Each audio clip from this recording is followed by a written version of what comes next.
സെയിൽസിൽ objection വരുന്നതിന് മുമ്പ് തന്നെ അതിനെ എങ്ങനെ നമുക്ക് ഒരു സൊല്യൂഷനാക്കി അവതരിപ്പിക്കാം.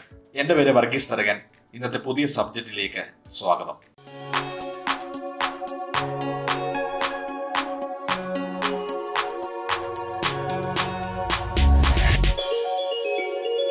ഒരു സെയിൽസ്മാന് ഏറ്റവും കൂടുതൽ പേടി, ഭയം എന്ന് പറയുന്നത് ഒബ്ജക്ഷനെയാണ്. കസ്റ്റമർ ഒബ്ജക്ഷൻ ചോദിച്ചാൽ ഞാൻ എന്ത് ചെയ്യും? അതുകൊണ്ട് തന്നെ എല്ലാ സെയിൽസ്മാനും വളരെ പേടിയോടെയാണ് ഒബ്ജക്ഷനെ കാണുന്നത്. ഇവിടെയാണ് ഹ്യൂമൻ സൈക്കോളജി നിങ്ങൾ മനസ്സിലാക്കേണ്ടിയിരിക്കുന്നത്. നിങ്ങൾ സെല്ലിങ്ങിനാണ് ഒരു കസ്റ്റമറിന്റെ അടുത്ത് ചെല്ലുന്നതെങ്കിൽ ഒരു മനുഷ്യനും അയാളെ സെല്ല് ചെയ്യാൻ അയാൾക്ക് താല്പര്യമില്ല എന്നുള്ളതാണ്. എന്നാൽ ഷോപ്പിങ്ങിന് അവർക്ക് റെഡിയാണ്. അവര് ആമസോണിൽ പോയാലും, അവർ ഫ്ലിപ്കാർട്ടിൽ കയറിയാലും, അവർ ലുലുവിൽ വന്നാലും അവർ ഷോപ്പിങ്ങിന് റെഡിയാണ്. അവർ ഉദ്ദേശിക്കുന്നതിനെക്കാട്ടും കൂടുതൽ പണം ചെലവാക്കി അവർ ഷോപ്പ് ചെയ്യും. എന്നാൽ അവരെ ഒരാൾ സെല്ല് ചെയ്യുന്നത് അവര് അക്സെപ്റ്റ് ചെയ്യത്തില്ല.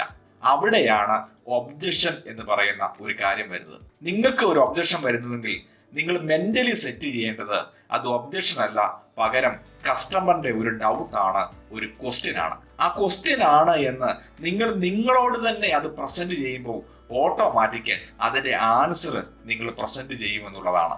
എങ്ങനെയാണ് ഒബ്ജക്ഷൻ വരുന്നതിന് മുമ്പ് നമുക്കത് സോൾവ് ചെയ്യാൻ പറ്റുന്നത്? നമ്മൾ ആദ്യം സൂചിപ്പിച്ചതുപോലെ വേറൊരാള് അവനെ സെല്ല് ചെയ്യാൻ ഒരു മനുഷ്യനും താല്പര്യമില്ല. എന്നാൽ ഷോപ്പിങ്ങിന് അവൻ താല്പര്യമാണ്. ഈ സൈക്കോളജി നിങ്ങളുടെ മനസ്സിൽ ഇരുത്തിക്കൊണ്ട് തന്നെ നിങ്ങൾക്ക് വരാൻ സാധ്യതയുള്ള ഏറ്റവും മിനിമം 10 ഒബ്ജക്ഷൻസുകൾ നിങ്ങൾ ഗ്രൂപ്പായിരുന്നു, നിങ്ങൾ ടീമായിട്ടുണ്ട് എങ്കിൽ ഗ്രൂപ്പായിട്ട് ഇരുന്നിട്ട് ഈ 10 ഒബ്ജക്ഷൻസും നിങ്ങൾ കൃത്യമായി നോട്ട് ചെയ്യുക. എന്നിട്ട് ഓരോ ഒബ്ജക്ഷനും ഏറ്റവും ഫലപ്രദമായ രീതിയിൽ എന്ത് ആൻസർ നിങ്ങൾക്ക് കൊടുക്കാൻ പറ്റുമെന്നുള്ളത് ആൻസർ കണ്ടെത്തുക. അത് FAQയിൽ ഉൾപ്പെടുത്തുക. അതായത് കസ്റ്റമർ ചോദിക്കാൻ സാധ്യതയുള്ള ക്വസ്റ്റ്യൻസ്, ഒബ്ജക്ഷൻസ് കസ്റ്റമർ ചോദിക്കുന്നതിന് മുമ്പേ കസ്റ്റമറിന് വേണ്ടി നിങ്ങൾ അത് അങ്ങോട്ട് പ്രസന്റ് ചെയ്യുക. ഞാൻ പറഞ്ഞ ഐഡിയ നിങ്ങൾക്ക് മനസ്സിലായോ? കസ്റ്റമർ ചോദിക്കുന്നതിന് മുമ്പ് തന്നെ കസ്റ്റമർ ചോദിക്കാൻ സാധ്യതയുള്ള ക്വസ്റ്റ്യൻസ് കസ്റ്റമറിനോട് നമ്മൾ അങ്ങോട്ട് തന്നെ പ്രസന്റ് ചെയ്യുക. ഓട്ടോമാറ്റിക് കസ്റ്റമറിന് അവിടെ അതിന് ആൻസർ ഓൾറെഡി കിട്ടുകയും ഒരു ഒബ്ജക്ഷൻ വരാത്ത രീതിയിൽ തന്നെ നിങ്ങൾക്ക് ആ പ്രോഡക്റ്റ് അല്ലെങ്കിൽ നിങ്ങളുടെ സർവീസ് അവിടെ പിച്ച് ചെയ്യാൻ പറ്റുകയും ചെയ്യും. എപ്പോഴും ശ്രദ്ധിക്കേണ്ടത് സെയിൽസ് എന്ന് പറയുന്നത് വാല്യൂ ട്രാൻസ്ഫർ ആണ്. നിങ്ങൾ ഓരോ കാര്യങ്ങൾ പ്രസന്റ് ചെയ്യുമ്പോഴും കസ്റ്റമറിന് വാല്യൂ കിട്ടുന്നുണ്ട് എന്ന്, അതിനനുസരിച്ചുള്ള വേർഡ്സും തോട്ടുകളുമാണ് നിങ്ങൾ പറയുന്നതെന്ന് നിങ്ങൾ ഉറപ്പുവരുത്തണം. അതിനനുസരിച്ചുള്ള സെന്റൻസുകളാണ് നിങ്ങൾ ഫ്രെയിം ചെയ്യുന്നത് എന്നും, അതിനനുസരിച്ചുള്ള ഓഫറുകളാണ് നിങ്ങൾ അവർക്ക് ഓഫർ ചെയ്യുന്നത് എന്നുള്ളതും നിങ്ങൾ ഉറപ്പുവരുത്തേണ്ടതായിട്ടുണ്ട്.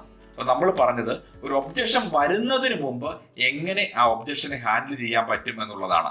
അതായത് ഇപ്പോൾ തന്നെ നിങ്ങൾ ഒരു പേപ്പറിൻ്റെ അകത്ത് നിങ്ങളുടെ പ്രോഡക്റ്റുമായി ബന്ധപ്പെട്ട്, നിങ്ങളുടെ സർവീസുമായി ബന്ധപ്പെട്ട് നിങ്ങൾക്ക് ഫേസ് ചെയ്യാൻ സാധ്യതയുള്ള ഒബ്ജക്ഷൻസുകൾ എല്ലാം 1 2 3 4 5 എന്ന് പറഞ്ഞ് എഴുതി ഏറ്റവും മിനിമം 10 ഒബ്ജക്ഷൻസ് എഴുതി അതിന് ഏറ്റവും ബെസ്റ്റ് എന്ന രീതിയിൽ ഏത് ആൻസർ പറയും എന്ന രീതിയിൽ അതിന്റെ ആൻസറും നമ്മൾ സെറ്റപ്പ് ചെയ്യുന്നു. എന്നിട്ട് അത് FAQ ആയിട്ട് അത് പ്രിന്റ് ചെയ്ത് നിങ്ങളുടെ കയ്യിൽ വെക്കുന്നു.